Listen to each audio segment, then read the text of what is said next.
AC compressor removal, 2000 Ford F-150 5.4 liter. Recommended tools will be a 10mm socket. We use the 10mm ratchet wrench and also a flathead screwdriver. First, disconnect the electrical connection going to the AC compressor clutch. It's also recommended that you disconnect the electrical connector to the crank sensor.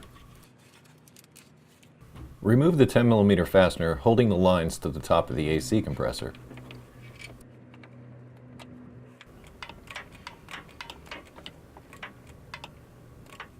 With the fastener removed, you can remove the AC lines from the top of the AC compressor. There are 4 10mm fasteners holding the AC compressor to the engine block. Remove those fasteners.